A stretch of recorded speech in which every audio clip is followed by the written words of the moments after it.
یہ کہتے ہیں کہ جو چھوٹے بچے اور بچیاں ہوتی ہیں بالکل چھوٹے چھوٹے، ان کو ایسا لباس پہنانا جس میں ان کا ستر ظاہر ہو رہا ہو، جیسے چھوٹا بچے کو نکر پہنا دیتے ہیں، گھٹنا کھلا ہوا ہے، رانیں کھلی ہوئی ہیں، چھوٹی بچیوں کو ایسا پہنا دیتے ہیں، تو کیا یہ شرعاً صحیح ہے یا نہیں؟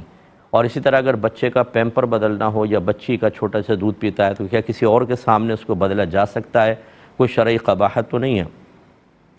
دیکھیں چھوٹے بچے، اتنے چھوٹے بچے کہ جن کو ابھی شرم و حیا کا بالکل نہیں پتہ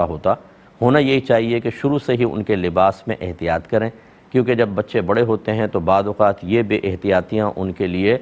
بے حیائی کی طرف جانے کی دلیل اور سبب بن جاتے ہیں۔ اس لیے فقہا نے، میں نے پڑھا ہے کہ یہاں تک تو بیان فرمایا کہ چھوٹے بچے کو سونا نہ پہنایا جائے، یعنی لڑکے کو، کیونکہ مردوں کو سونا پہننا منع ہے، تو وہ چھوٹا بچہ تو گناہگار نہیں ہوگا لیکن بڑے گناہگار ہوں گے۔ اس کا مطلب ہے کہ مزاج شرع یہ ہے، فقہا بھی اس بات کو پسند کرتے ہیں کہ شروع سے ہی بڑوں کو بچوں پر شرعی احکام کو حتی الامکان نافذ کرنا چاہیے۔ لیکن چونکہ ہمارے یہاں عموم بلوہ بہت زیادہ ہے، عموم بلوہ کا مطلب کوئی ایسے ممنوع کام جس کو عقلاً یا شرعاً منع کیا گیا ہو، لیکن وہ لوگوں میں